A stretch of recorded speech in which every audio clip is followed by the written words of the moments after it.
Witches, grab your goat, grab something to drink, grab your clicker and to put it down because it is time for the Witches Movie Coven. Yes, it is Wednesday. We are witches. Witches talking about witches in movies. Join the chat room.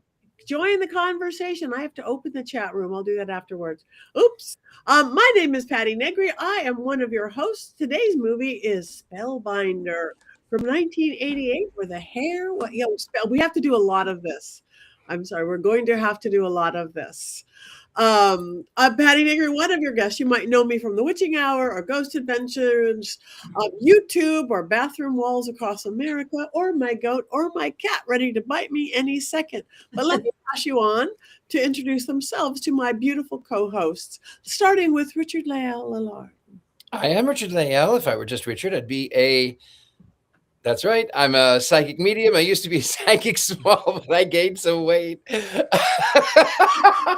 can't help it. It makes me laugh. Anyway, yeah, I'm here in New Orleans. Also, if you would like to sleep with me, go right over here to wherever it is, this QR code. This is joining the coven right over here. You can sleep with me. You used to get into Patty's panties, but you can't do that for a while yet, but you can become a bro witch. You can be Heather's I Didn't Mind It. You can get quotes from Courtney. You can get our books. You can get our art. You can do those things right over there. Also, hit the like, subscribe, the comments. We really love you. We need them. You help us to give great shows. So keep it up. We see you. We love you. Thanks so much. And thank you very, very much. Let's move on to the gold. We have matching kind of golden locks today, but let's go down to Jason Mankey. Heather's hair is perfect today. Like, I'm jealous. It's great. Perfect. It's perfect for the movie. Yeah. I'm Jason Mankey. You can find me at Bookshelves Across America. 10 books and counting as a published author. So excited to be here tonight because this movie has really given me wings. I need my husband and a snare drum. Okay, moving on. Thank you, Heather. Beautiful Heather with the equally beautiful golden locks. Yeah, I worked really hard on my 80s. My hair loves to be 1980s style, so I figured I'd let it do its thing today.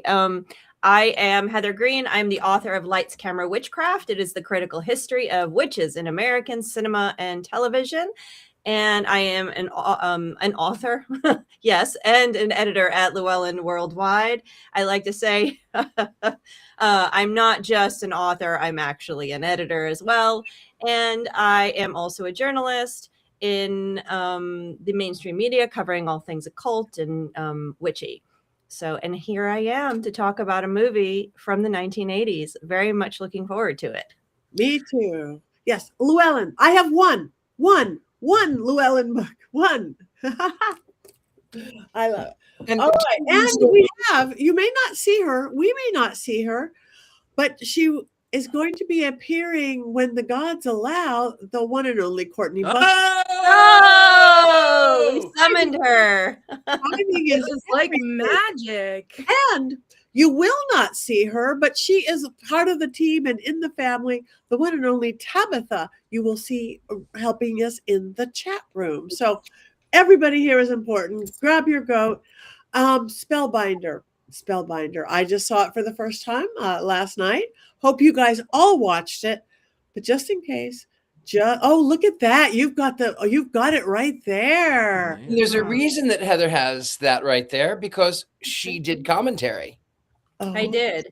And I can just show this before we talk about it. I'll show this off again. So I just took the box top off. I did this last week, but we can do it again real quick. I think I put the box on. Hold on. We got to match it up so she has a forehead. There you go. So this is a newly released box set for this movie. And in reading the book, I learned a little bit more about why it got a box set. And I'll share that in a second. But in the box set, you not only get the movie right here, with several special features, one of which is an interview with me talking about witchploitation and horror and witchcraft films specifically during this period and the 70s. You also get a copy of the shooting script. And when I opened it up, I was pretty because it also has It also has pictures and all kinds of maps and all the stuff they use to create the movie. And it also comes with a little book explaining the movie, and I got to read it, and that kind of clued me in on why they gave this box set. So I will share that in a little bit. I can't wait. Thank you for that. I'm excited because I kind of died mid last week, so I was not here. But just for everybody who hasn't seen it yet or got the box set, Richard-Lael, do you have an unbiased synopsis of this lovely film? I do have an unbiased synopsis. And like you, I watched this film for the first time and the last time yesterday. It's a classic. So here's the story of a lovely lady who was busy with 3 girls of her own. Anyway, that's another story for another day. So these 2 1980s douche bros are coming out of the gym, and they see a girl who is in distress, the damsel in distress. Apparently, it is a lover's quarrel, and the aggressor has told this girl after he slapped her, and he's told her that she needed to come with him.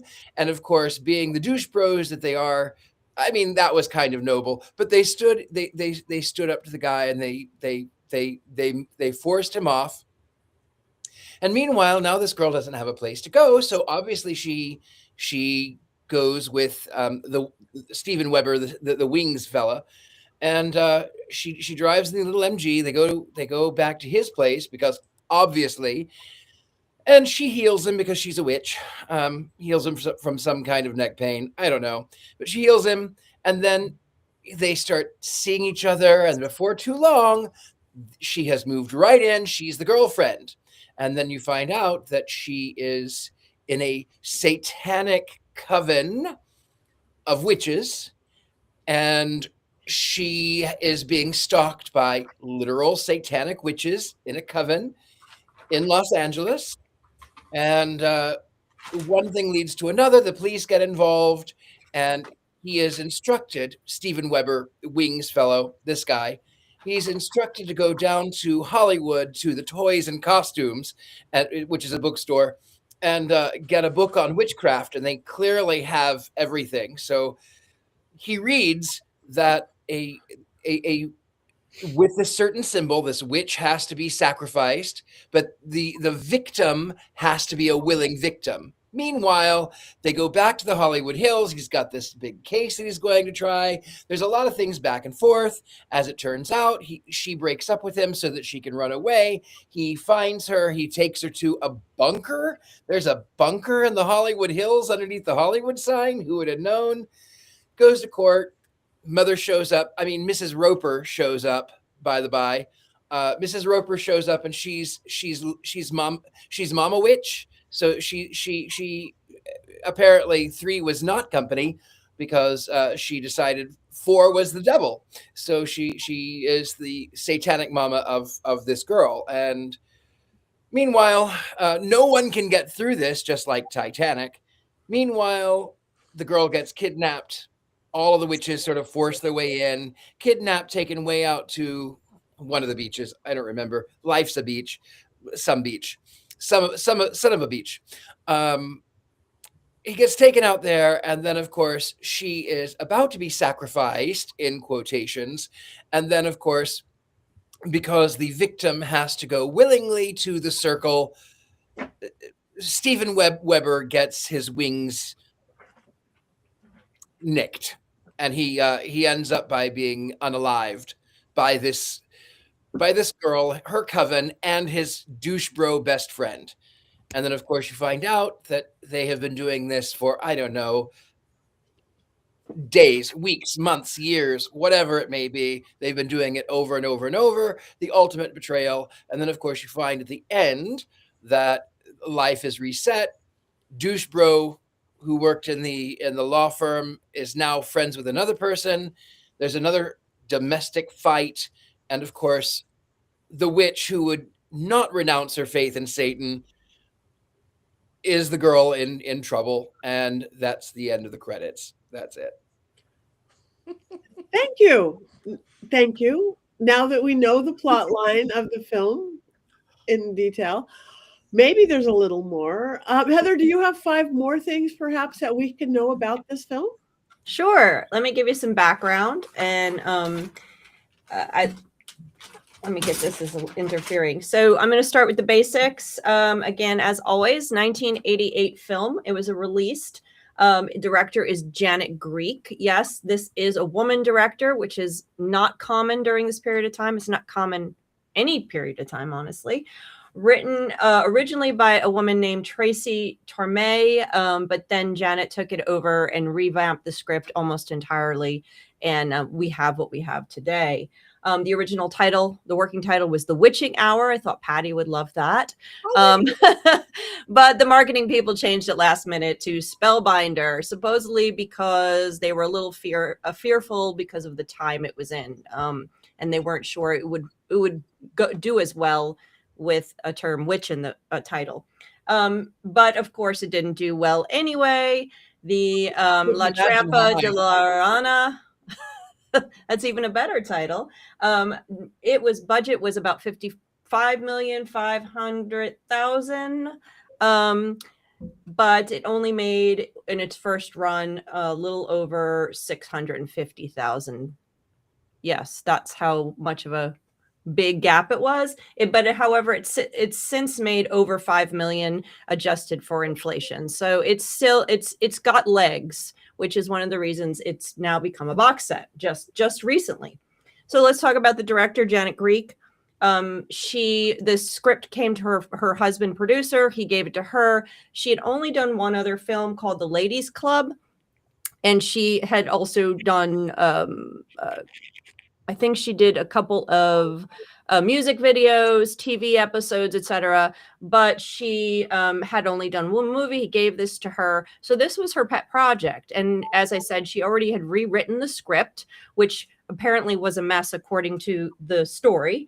And she said she wrote every single piece of dialogue was hers. What's interesting is when you read about her opinion of the production, she talks a lot about how the boys club tear up films that are made by women. And so her first film was torn up, destroyed. They added nudity when she didn't want nudity, et cetera, et cetera. They did the same thing to this one. The original film she cut was different. And what she explains is that her film was character driven. It was supposed to be about this man who was empty inside, lost, alone, because you hear at the very beginning of the film, he talks about how his parents had died, he has no siblings, et cetera, et cetera. So he's supposed to be this sort of empty person who's lost and lonely and gets hooked into this love. What it turns into is a plot driven. They changed it, they cut it, they diced it up, moved things around, and had her put things in she didn't want, that she filmed and didn't want, etc. And you wind up with the film today. And the whole part of the story about this being a way to save him, a part about himself, you lose that part of the character that she was trying to build. So she was upset about that. And again, this was, I think, this is the second film she did, and I'm not sure she did any much more after that in terms of full-length features. But you can read all about it and hear an interview with her about this in the box set. She's also interviewed in the special pieces. So you can hear more about her struggle and her difficulty and, what it was like being a woman director in the 80s, especially in horror. So that's why I got a box set, because it's kind of an unusual piece and all these various things. Let's talk about the cast. They've already been mentioned a couple times. Of course, Tim Daly. He plays Jeff, not Steven, but he is the Wing from Wings. That's what he's most known as. He was also on a number of other things, Private Practice, Sopranos. He's the voice of Superman in the animated series. I thought Jason might like that. Yeah. And this was his fourth film. His first film I thought was interesting was Diner. I didn't realize that, but this was his fourth film. This was really before he was more well-known. Kelly Preston, of course. She was Miranda. She's known for a lot of things. She was in a ton of stuff. Jerry Maguire is one that she's known to. She was married to John Travolta. They had 3 children. She was in Christine, which I have to go back and look at. I love this movie. And she was also in Love at Stake, one that we reviewed here. She was Sarah Lee in that show, in that movie. This was her 11th film by this point. Unfortunately, sadly, she died of cancer in 2020. So, what is remembered lives. We have her in this film. Rick Rossovich, you might know him from Top Gun, Terminator. He's a face that's very recognizable. He played Derek, the bro. What did you call him? The bro? Douche bro. Douche bro. He was the douche bro. He also was in a lot of TV shows, ER, Pacific Blue. And then in the 70s, I didn't realize that he had been on Fantasy Island and Eight is Enough, if you remember that show. And of course, BJ and the Bear. I love to say BJ and the Bear, so I always got to bring it up. There is a witch episode of that. One day we're going to look at it. And then, of course, Audra Lindley. She is best known for who? Mrs. Roper. So, and the funny part about Mrs. Roper, and this is just an aside, is every year at Dragon Con, there's a Mrs. Roper thing that goes on. Tons of people dress up as Mrs. Roper and they all take their picture together. I'm talking about hundreds. You got to go look up the Mrs. Ropers at Dragon Con pictures. All these people, men, women, all genders, dressed up as Mrs. Roper. Really, really very cool. Why? So those are the ones I really wanted to bring up. There is a few other familiar faces here. I think Carrie, you might recognize the police chief. He was, or no, he wasn't. He was a detective. He was in a ton of movies. Usually a bad guy, but he was in a ton of movies. As is, I think it's the guy. I think it's Michael Gainey. He's the guy that played the prepper dude. He was also in a ton of stuff as well. Brock. Recognizable. Brock. So let's go to 4 and 5 real quick. This was filmed in Los Angeles. One of Janet's ideas for this film was to create this scenario, this setting of LA, this perfect city everybody loves, make it very familiar, especially to people who live there. I'm sure Patti probably recognized. I know our producers recognize places all over the place. Recognized it.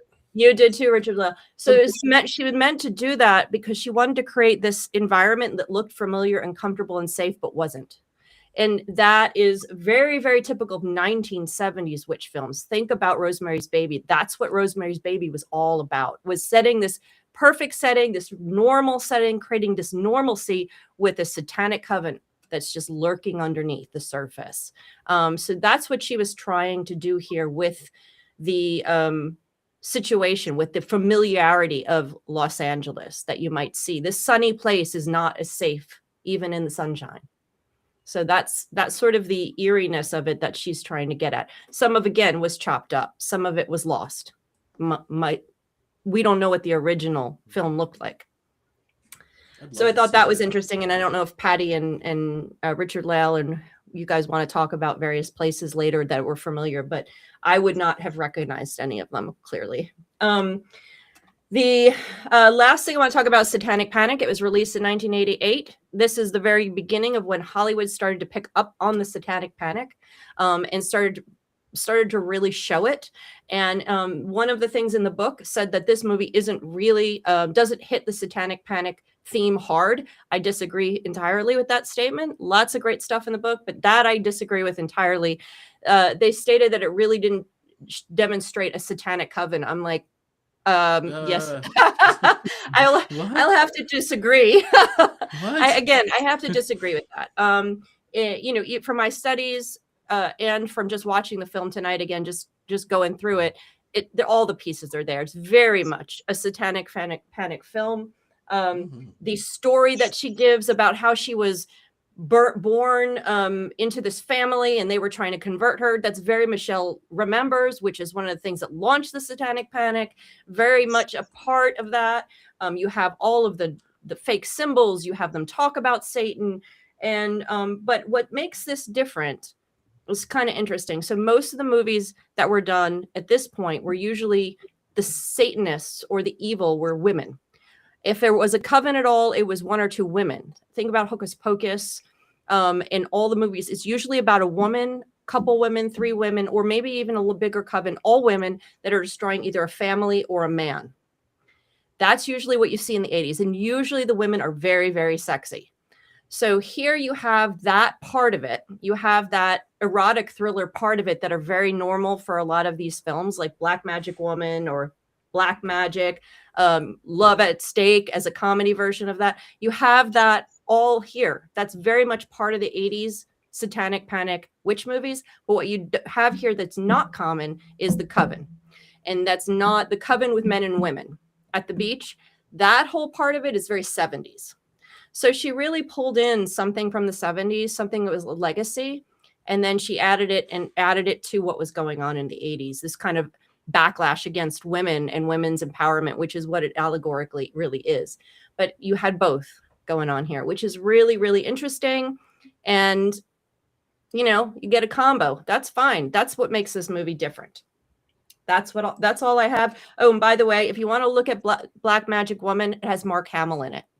Big surprise. He was in a witch movie. What was that? We have to do that movie then. Okay, I will put on Mark the list. Hamill. Black Magic Woman. Mm-hmm. Yes, we'll have to. Yep. And then we'll have to clear the rights with Santana because I'm going to be singing that in the whole show. Well, it'll be a good show. That's all I have for you guys. That's enough for now. Thank you. Thank you. So- That's great. And I love that you're in the box set. That is good. Yay. That's It makes awesome. me want to get a box set, though I have nowhere to play it. I know. You got to have a DVD player. Yeah. I might be one. PS5, baby. Mhm. Mhm. Gotta have your Okay. PlayStation. Hold on. I'll just talk for a second. While I can still talk. Spring has sprung. I couldn't figure out if the problem was bad acting, bad directing, or bad dialogue in the beginning, especially for me with the male interactions. It was so unconnected. They're playing the game and they're coming out. It's like that was the most troubled dialogue, and I honestly could not decide if it was the directing, the acting, or the dialogue. If anybody can jump in there, it's like go. Actually, you're talking specifically about the beginning, and that's the part that was completely trashed. They cut it up, they shortened it. There was this bigger, long part that really got you into the story with the character. That's where they cut. And they said in the book, if the beginning feels very weird and choppy and disjointed, it's because the MGM took that whole first part, just destroyed exactly what she was doing and kind of just condensed it and chopped it up. So that may be what you're reacting to. Yeah, because at first I just went, oh, bad acting. Oh, then I went, oh, TV acting. But these aren't all TV people, and that isn't that difference anymore. But that set me off very bad in the beginning. I guess it worked into it later, but so that makes sense that that's just bad editing in addition to bad acting, bad directing, bad dialogue. Yeah. Courtney, you're very quiet today. Well, today is the day of what can go wrong will. So I do have a confession to make. I didn't finish the movie. This was also my first time watching it. I know, but I did take notes. And so I would love to share with you my real-time thoughts as I watched the part of the movie that I did watch, if that's all right. And then later I came up with questions that maybe you guys can help me answer because I didn't get to see the ending. So maybe someone can fill me in. So the first thing was that the porn music that was playing was a lot.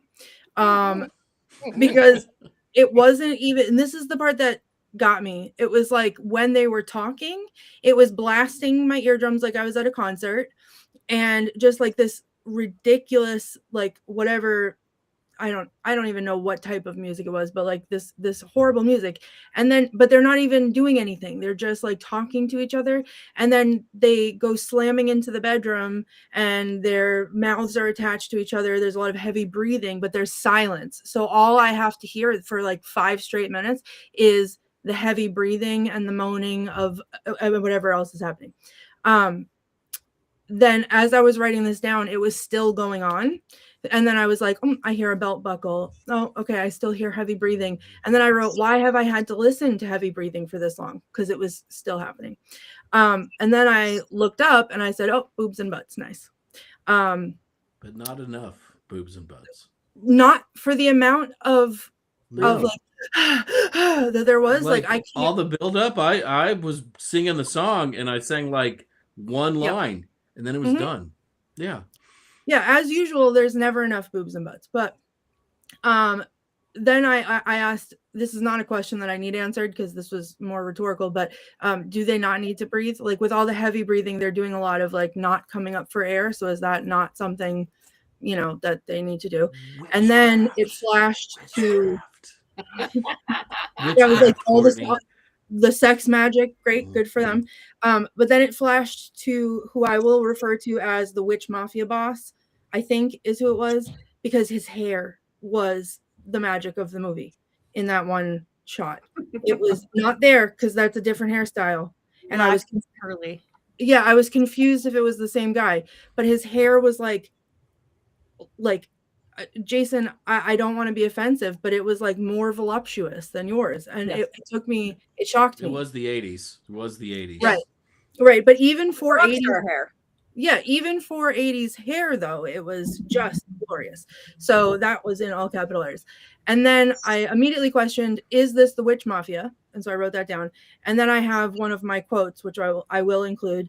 Because then with his slicked back hair, he said, "No one ever leaves us." And then the other man's face immediately lit on fire. And my question was answered. This is, in fact, the witch mafia. And I became very excited about that. So I'm now rooting for the witch mafia. I don't care what's happening in the rest of the two people that can't like detach themselves from each other. I feel nothing for. I feel everything for the witch mafia. And I'm on their side. I wrote down, this is obviously very offensive to me. They don't ever stop sucking face, even when they're in front of people. Like they were standing 2 feet away from a woman having a conversation and then turned to each other and like made out in her face. And it's just like, get some decorum, people. Okay, I understand we're all very excited and there's some magic happening, but not enough boobs and butts pay out for this much making out. Then I have another quote, which I'll come back to later. Then came the answering machine demons. So he had like messages on his answering machine. Yeah. And it was like, "We're coming for you, Mr. Smith. You should have listened to us, Mr. Smith." And it was like very like succinct and to the point, like, get him, good. Like mafia, we don't have time to mess around, the witch mafia. We just send all of our army towards this man to like gaslight him into believing that whatever, he's in trouble, and then send in the answering machine demon. So, you know, we're coming for you, Mr. Smith. And then it's like very exciting. Then I wrote, ooh, the occult shop, because we can't not have an occult type shop in a movie like this, obviously. And then the best part is the answering machine demons became occult shop demons, because he was meandering through the bookshelves looking for, you know, the book that's gonna like, oh, like, and give him all the answers. And then they're like following around and whispering at him. So I became very excited about that. And that's as far as I got. So I do have some questions. If you guys can help me answer. Do they ever stop sucking face? Is there any point in time where they hate each other? Okay. Yes. Because it just was a lot. Like just like, I don't know, have a conversation, get to know each other a little bit, maybe, instead of mapping your face with your lips, is what I would think. Just at the beginning. Okay. So does the witch mafia win? Yes. Oh, yes. Okay. I will be finishing this movie after we get off of here. How many hairstyles does the boss of the witch mafia have throughout the movie? Just the 2. Okay. Does the big hair come back? No. Is the big hair where he holds his magic? Probably. It's only in that one scene briefly. I mean, how does it not make, it's its own character. How does it not make more of an appearance? I don't know. But anyway, those are my questions. I will be completing this movie.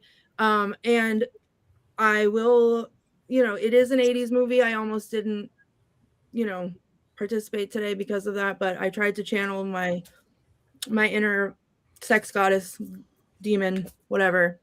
So put on a costume. I don't know. I tried today. It's been a long day. It's been a very beautiful. Thanks. Beautiful. Yes, your hair looks beautiful. You look beautiful. I think you channeled it well. You know, I think Well, you really. You know what? I never do the theme because I know I don't have things to do the theme, but apparently I don't know. I had this. So there we go. Beautiful. And I have that demonic answering machine. I just want you guys to know. You still have an answering machine? I do. I have Wow. two. I still have 2 landlines, Whoa. 3 or 4 cell phones, and none of them work. But I do. It does get demonic, oi, oi, oi, demonic quite often, and does make those noises. So I understand. And you cannot kill it. You cannot kill it. That's it. I Jason, actually wanted to talk a little bit. Oh, sorry, Jason. No, Richard-Lael. if you're ready, Richard-Lael, just jump in. Well, there was something I did actually want to discuss. And it bothered me. This one bothered me because she has run away. He's read the book that says that he has to go to the circle. And then she comes back the night before the circle happens. And then she's kidnapped. And then he goes to the circle. But in that interim at the gas station, he has read all about her. He's seen that she worships Satan. And he knows that she has allegiance because she has that odd-shaped necklace. So he rips it off of her, demands to know what it is, throws it to the ground, and she goes to get it back. As someone who was a former Christian, when I took that symbol off of my neck, I didn't want to go back and get it. So how could Wings fellow how could he not know? Like, was this 80s douche nozzle completely self-absorbed and stupid? I mean, he's an attorney. Like, you know? I have to. There's a moment in the film where she says, and Courtney, spoiler alerts are coming because we're talking about the movie, and she says, like, the victim has to come willingly. And at that moment, I knew exactly how the film was going to end. It was very clear that this was a Wicker Man sort of ripoff. That the only difference was there was no bees, sadly. What about the bees? And that really disappointed me because I felt like the end was just so telegraphed. Like, but you knew 30 minutes before the movie was over exactly how it was going to end. But you didn't necessarily know who was the leader of the coven. And you also didn't know. I'm trying to be a little bit. No. Spoil it. Is the witch mafia boss not the leader of the coven of the witch mafia? No. His attorney friend is. I'm right there. The douche bro in the BMW. Spoilers. Yeah. Right there, that guy. The guy is in the 80s and he drives a BMW. So he's clearly the bad guy. Have you, in any 80s movie, have you ever seen someone who was the good guy drive a silver BMW? That's a good point. Like, how though with that hair is he not the boss? He has that hair for one instant. Like the one never comes back. Volume. Doesn't matter. It made an impression. Number 2. Well, so what Jason was saying, you were saying about knowing the ending. And I think that, totally knew what the ending was. I completely, with that, I didn't expect the douche bro, and I love it at the end where the 2 cops are coming running down, and then you see them in the back of the circle. Then they're taking their stuff off and putting on the robes. I'm like, subtle but perfect. That didn't surprise me at all because I felt like one of the cops at the precinct was definitely a part of the cult when he hands the picture, like, we're looking for this girl. There was just something in the way that he acted that said they had also infiltrated this group. Though you're right, I was surprised that the douche bro was the leader, but also I didn't care because it didn't really change the film at all. I did think the kind of end was kind of funny where he brings another guy out that's going to be the next Patsy that they're going to kill. You know, that I thought was almost clever, but it was just way, way, way too obvious for anybody who watches horror and has seen The Wicker Man. You know, the only difference between this and The Wicker Man, there was no singing. Really, that is about the only difference. And one was burned to death, and one had their heart ripped out in a scene that was sort of ripped off from not Raiders of the Lost Ark, but Temple of Doom with Indiana Jones. Well, I think that, you know, at this point in time, it may not have been as obvious. It's hard to always say because we've seen so many films since then. We get jaded and know, but I was mildly surprised by the ending when I saw it. But what I liked about it, which again is very different from 80s films, usually in these 80s films, the good guys wins. The mafia witches do not win in the 80s films. They're True. it's always fixed. It's always back to the goodness. You know, this is the Satanic Panic era. They can't win. In the 70s, the mafia witches win. And there's a whole host of them where they do win. Even if they're reduced or they go underground or whatever. I mean, Rosemary's Baby, they win. The mafia wins in that movie, right? Running with the devil. Yeah, exactly. There's a host of them.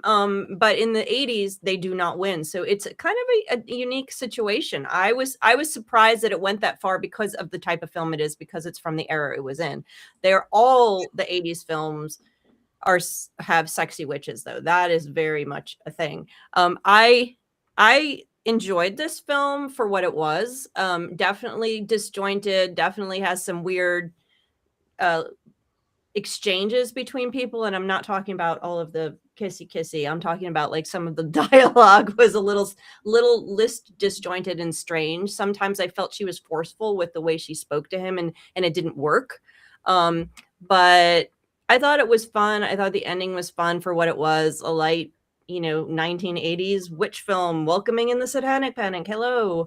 So, and I you know, it was fun watching it again. It's just kind of one of those, I don't know. You know what Just movie it kind of- kind of reminded okay. me of? You know what movie it reminded me of in a lot of ways was Highlander. Mhm. Just because it wasn't a horror movie in the fact that it had jump scares or really much of a menace throughout until the very end when, you know, somebody gets their heart ripped out. I didn't find it, you know, very scary at all. Spoiler alert, Courtney. We talk about the movies and how they end on the show. I know it's terrible. She- Oh, Courtney's I'm leaving. not mad. You're just let me add reasons to the list of why this is what I'm doing the second I get out. Like, I was literally watching it up until like, you know, I had computer trouble. I had to restart my computer. It's not charging. I may disappear at any second because, you know, wiggle my nose and I'm gone. But I was like, I was into it. It gave me the vibes, like experience wise, not movie wise, but experience wise. What was that one that we watched? Again, I think it was 80s. I was so mad about it, and then it was like when they turned into like the wisp of smoke, or like he was attached to the rope and he was like floating through the air, and then they had like the tornado in the cemetery or whatever, and I was beside myself the whole time. That was like, I Married a Witch from the 1940s. No, not that one. I'm This is confused. the one with the guy with the blonde hair Yes. and there was the barn with the The star. Warlock, yeah, the barn. Yeah.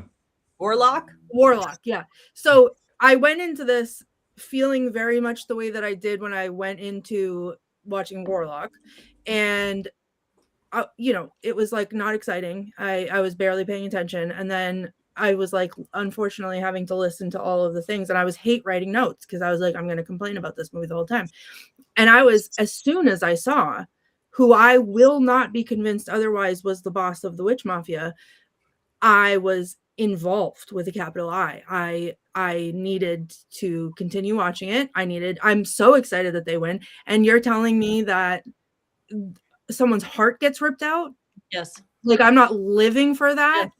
Yeah, Okay. Indiana Jones style. Literally, like, sign me up. I'm not going to show it to you right now. I have a themed wand this week, and and you're maybe not going to be surprised which way it's directed today, because it was great and I was excited. So I like the ending too. I like the ending. I like, of course, everyone in Los Angeles is a Satanist. All the police. Well, I mean, of course they are. And the thing, like the Bel Air house, all of a sudden you're in like the fanciest area of LA. Not even Beverly Hills. We're going Bel Air. We're going the Bel Air house, and the couple. And I was like, oh God, this is funny. This is I you know, I really did get into that whole thing, and the daughter, and So that was fun. And all the coven members. And there were a lot more men, the men coven members than I thought, in all ages, and the older ones and the conservative ones. So I once I got past the bad acting, writing, directing, editing, I enjoyed it. Yeah. There were two things that I was really surprised by. There's the point where she says there are some good witches, and she pretends that she and her mother were originally good witches, right? Like she talks like, oh, the witches were the healers. But then there are some who are bad, which I thought was like one of the nicest things anybody said about witches in the 80s. And then when he's looking through the book, it does say men can also be witches. Yeah. And again, as Heather said, that's something that you really didn't see a whole lot in the 80s. And as a dude, but not a dude bro, just a bro witch, I was really happy to see that because it gave me a sense of belonging. Yay! You do belong, Jason. My Thank you. favorite. Sometimes, depending on what movie They it's also said, "Oh, sorry." Go on. They also said at one point, which is very confusing, which is totally not from the 80s. It really doesn't hit until the 90s, and then later, he says, they're not witches, they're Satanists. And at this point, there was conflation of the two. So for them to put, I'm not sure why that line is in there. Because nothing else in the magic, nothing what they're doing outside of a few of the things that Jason mentions, everything is just made up. Everything is very stereotypical, satanic, witchy, just fantasy stuff. The symbols are kind of quasi glyphs from astrology, sort of. I mean, nothing, even they do have a pentagram, upside down pentagram, the symbols and nothing. Everything is very Hollywood made up stuff based on there's nothing really real. But then you have that mention that Jason, and then they say they weren't witches, they're Satanists. Now, of course, that's not great either, if we're talking about modern practice. But the fact that they made that difference, I thought was an interesting line. Don't know why. I'd have to talk to Janet Greek. My favorite magic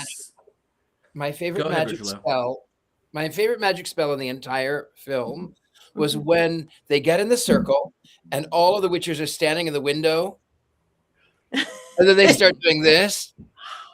They break the glass. That was good. Wasn't that fabulous? And then, of course, they wake up in the circle as if they could actually sleep. And when they wake up, all of their books are stacked up, and the chairs are stacked up, and the refrigerator is moved to the door, and like they fell asleep, and the witches just came in and rearranged their furniture. They're very kind. It turned into like Poltergeist. It turned into a haunted movie. That's what ghosts do. It's a whole different thing. Go ahead, Heather. Okay, just real quick. The scene with the glass was one that Janet that was her scene that they didn't cut or change.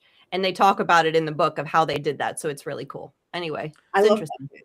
No, the whole circle I felt like the only time the magic made any sense or was familiar to me.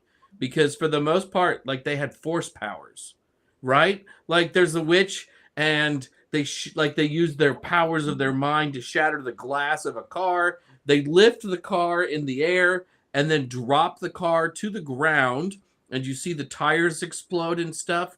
And then the most magical thing that happens in the entire movie, like 2 scenes later, you see the car completely repaired with no issues whatsoever, which I found extraordinary myself. You can't do that, Jason? No, I've tried. Tried. Keep trying. Thanks. I'll get there. Maybe it's something that bro witches can't do. I don't know. Yeah. Maybe. But I thought that was like really funny, and also sort of might have come from but now I know, might have come from the sloppy editing of the film. Right, because it doesn't make any sense how fast the car is fixed. So who made that decision? If Janet was the director, is the network? The network took over and told the editors what to do. Yeah, they took her edit And then they went ahead and looked at it, and then they spliced and diced. They did the same thing to her original film. That's one of her beefs with the industry, and how this happened specifically a lot to women film. It's like they wanted women. She says they wanted women to act as directors, but they didn't really want their product. They just wanted them there to do the filming, and then they were going to edit it. The bros of the industry were going to edit it according to how, like in the original film, her first film, she specifically said she didn't, when there was rape scenes, she did not want nudity. She wanted it to be subtle, suggestive, but no nudity. They added in all kinds of stuff, nudity and whatever, and totally ruined what she was trying to do with it. So that's what she talks about in the book. It's interesting. I thought with the car, Jason, that it was in his mind. It was the same way that, like, when he wakes up the first morning after they smash, and he goes into the other room, and then the guy with the hair. Yeah. I think it was supposed to be in his mind. That's how I read it. Yeah, that could be. Yeah. But I mean, it wasn't edited well enough for me to pick up on that, you know? Yeah. But but I did, that might have been the only scary part in the whole movie for me, when he has the dream about the guy jumping out of his pantry and trying to murder him with his hair not looking as good as it could. Right. That was a jump scare. So that's good. Yeah, that was a little bit of a jump scare. Yeah. Do we have quotes on this, Courtney? Well, so I only have two. Okay. One I already said, which is how I knew that I was rooting for the man with the hair. He was like, very seriously, no one ever leaves us. And then the other guy's face lit on fire, which is just like any words that could make a man's face light on fire are words worth writing down and repeating. So I will keep that in mind. And the only other quote I wrote down, I had to stop and write this because just what a benchmark, what a temperature check. When I don't even know anyone's name, but the guy that was sucking face with her all day, was like at work, and I don't know if she was the secretary or something like that. And she's trying to tell him like that something was wrong with his girlfriend. And she said very seriously, she was like, she took the turkey out of the oven with her bare hands and didn't get burned. Yes. This woman is trouble. Yeah. So from now on, if I want to be intimidating, I'm just going to hold the turkey and hope that does the trick. So. Yeah, none of us talked about her, the secretary. She was on to things. Like, she knew. Yeah. She knew. Yeah, and then she's murdered at the end. Like, I thought that was the funeral for Tim Daly's character, and then they pull the rug out from under you. So, you know, yay for a small surprise that doesn't matter in the end, at the end of the film, because she knew who the bad guys were, or at least had an inkling about it. She knew. Well, that's what the mafia does. You know, you're on to them. You talk a little too much. You point a little too many fingers. You know, bada bing, bada boom. Yeah, you're out. Thank you. All right, now Jason, do we have a Mankey movie moment on? Oh, the lights just went on. This is good. This is one of my favorite ones I've ever written, and many of you, and you guys might not like it. I don't know, but I love this. So I want to take you back to the mid 1980s. Calling me a young man then would have been a stretch. Instead, I think it's safe to say I was just a horny adolescent. And every year at 4-H camp, I tended to fall madly in love with a camp counselor. Those counselors were always 5 to 6 years older than me, perhaps even recent high school graduates getting ready for college. Not quite Mrs. Robinson, you know, but definitely Miss Robinson. Oh, dreams. And all of those young ladies during that period of time had big hair. To this day, anyone who has to use a gigantic bottle of Aquanet to keep their hair in place is like Jason Kryptonite. Back when I wasn't worried about the ozone, I was only worried about that big, beautiful hair. Seeing Kelly Preston in Spellbinder, all I could think about was Miss Shannon from 4-H camp and dancing with her to Mike Reno and Ann Wilson's Almost Paradise from the Footloose soundtrack. Was I able to look Shannon in the eyes while we danced? Absolutely not. but I was eye level with something else. Such good times. Good times.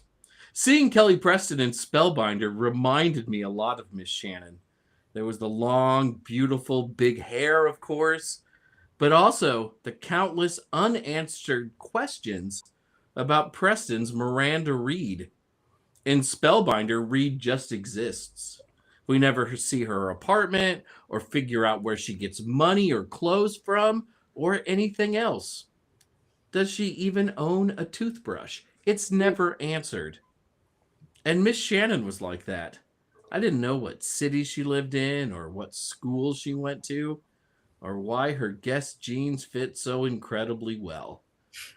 All I know is that she never explicitly said, Jason, you have no chance with me.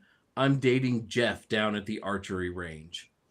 Oh my God. So you're telling me I have a chance?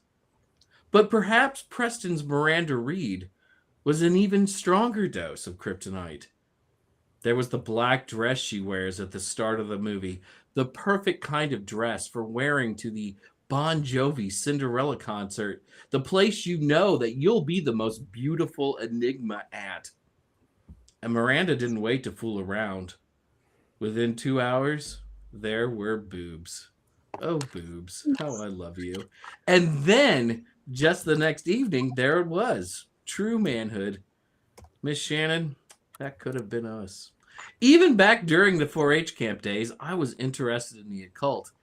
If Miss Shannon had introduced me to Wicca at camp, I might have reached the absolute pinnacle of infatuation.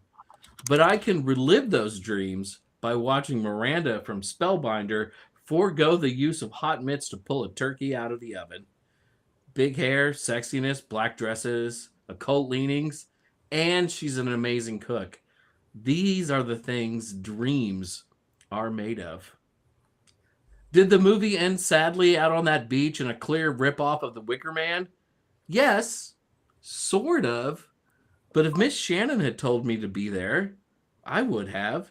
If she had climbed down on top of me while I was handcuffed to the ground, her beautiful hair rising high above me, her eyeshadow glittering in the torchlight, and a sheer diaphanous gown leaving nothing to my imagination, I would have happily sighed and said the word boobies. And then I would have offered her my heart, both figuratively and literally, while Peter Cetera's Glory of Love was chanted by her coven in the background. Beautiful.